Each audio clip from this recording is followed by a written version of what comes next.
Hey there, last week a friend sent me a video from AwakenWithJP, a comedy YouTube channel that I've enjoyed in the past.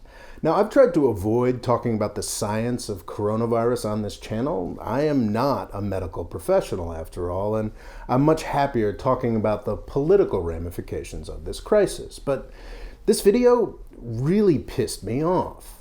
It's an amusing, sarcastic way to convey some really bad ideas. Bad ideas that I was already looking for a way to counter on this channel. The video positions itself as an anti-media rant, but if you pay attention, it becomes very clear that Awaken with JP places altogether too much faith in the media.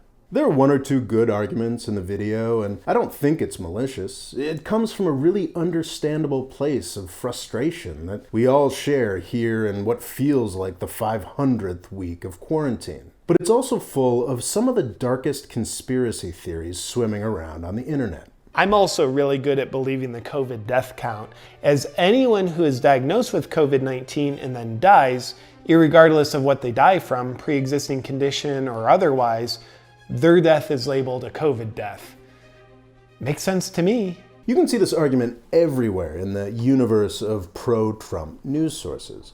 While it does seem superficially plausible the first time you hear it, if you drill down, it becomes clear that what this argument is saying is that coronavirus deaths don't count if they're old people. My dad is 77. He has surpassed the average life expectancy of men born in 1942 by a whopping 9 years. But the group of men who live to be 77 is a different subset of people. Men born in 1942 who have lived this long have a life expectancy of an additional 7 or 8 years from now. Dad, like absolutely every other 70-something in this country, has a number of health issues. He's got issues with his heart, his lungs, you name it. If he gets the virus and dies, it will be because the shock to his system aggravates many of the preconditions he already has. COVID-19 will have stolen the 7 or 8 years of life he could have had. But Awaken with JP, and amusingly enough, my Trump-supporting father, believe that listing the cause of death as COVID in this case would be part of a grand conspiracy. Don't get me wrong, it's possible that some deaths are being misrecorded. The United States has 50 different state health authorities, and every city and town is collecting the information differently. The one thing we know for sure about our aggregate countrywide data is that it's garbage. But it's just as likely that COVID deaths are being undercounted. I could easily believe that our totals are off by 5 to 20% in either direction. But the very Republican idea that JP presents, that there's a concerted effort to cover up the fact that nobody's really dying from coronavirus, is ridiculous. That particular argument really bugs me, but beyond that, I've got neither the time nor the inclination to go through each and every one of JP's many scientific claims. I don't have the medical knowledge necessary to speak conclusively about scientific studies the way that JP does. What I do feel qualified to talk about, though, is the childlike lack of perspective that suffuses the entire video. Under the layers of bitter sarcasm, it becomes clear that JP has a faith in the power and knowledge of the people in charge that's honestly really touching. According to JP and conspiracy theorists everywhere, the people in charge don't just know the real truth about this disease, they are successfully hiding it from everybody, and they have super secret, sinister agendas that they are putting in place. JP and conspiracy theorists everywhere at root believe that the powers that be are infallible. Somebody must be benefiting from all of this pain and confusion. This is the viewpoint of angry teenagers everywhere. Angry teenagers are, after all, still children. And like the most trusting 5-year-old, angry teenagers believe that the people in charge have infinite powers, just that these powers are used for evil rather than good. What adults realize is that everybody is weak and stupid. We need strong institutions if we're ever going to get anything done. Most of the world's greatest evils are created by people who think they're doing the right thing, and the people in charge are never going to be as smart or capable as we would like. Media, government, business are all filled with people who are desperately trying to do the right thing and who are failing constantly.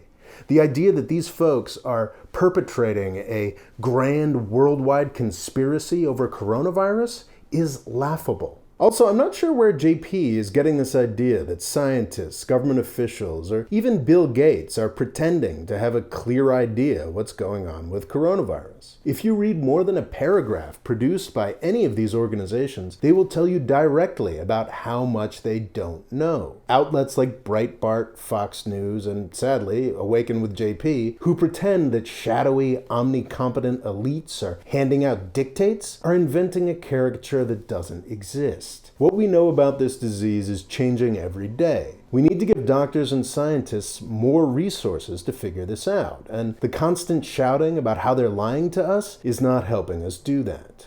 So did the World Health Organization screw up? Absolutely. So did the U.S. Food and Drug Administration. So did the Centers for Disease Control. The U.S. and Chinese governments also screwed up majorly. All of these institutions need to be better run, and we need to be doing the work necessary to make these institutions run better. But is it helpful to attack them the way that this video attacks them? Is it true that the WHO is really a giant, powerful business that pretends it's a charity like the World Health Organization? Not really.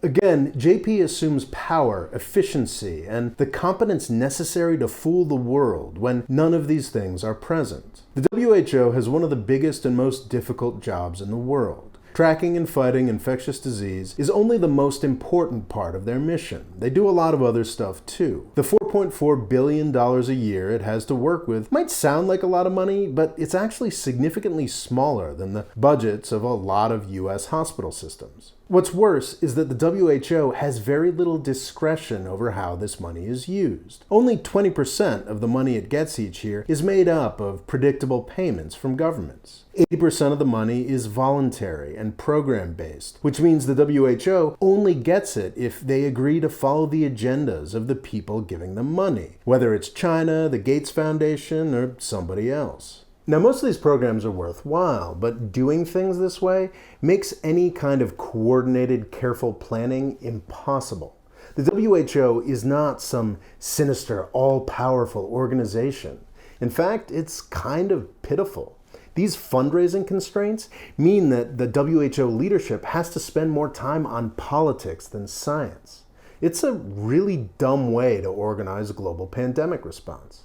We need to be more critical of these organizations, but we need to do the reading and figure out how to improve them. When Fox or JP push unthinking conspiracy theories about them, it has terrible real-world results. For example, in late April, Trump was persuaded to cancel the meager funding the US gives the WHO, crippling it in the middle of a pandemic and forcing it even further into China's arms. Folks like JP seem to believe that the world medical infrastructure is competent enough to be just fine without expertise, experience, personnel, money, or the confidence of the public. That's a pretty amazing belief to hold after the past 3 months. I'll tell you who I trust more than God, Bill Gates, because he's got more money than God. Money can't buy happiness, but it can definitely buy my trust. I accurately look at Bill Gates as a medical authority when it comes to vaccines and being undiseased, because he's a software engineer, not a doctor. Now, I think Bill Gates and his foundation have done a lot of good, but I didn't found this YouTube channel to defend billionaires. Mr. Gates can look after himself. And in one sense, this is the best argument that JP makes in the entire video. Why is it exactly that a single private sector billionaire is so vital to the pandemic response for the entire world? Well, it's because a bunch of folks making arguments very similar to the arguments that JP is making spent 40 years tearing down the governmental and intergovernmental agencies that should be responding to the coronavirus. People were so worried about imagined government agendas that they left a whole bunch of power lying around to be consolidated by one very intelligent and very well-resourced individual. I think Mr. Gates would agree that this is not an improvement. Thanks for watching. Please subscribe and click the bell next to the subscribe button to get an update whenever I upload a video. Thanks.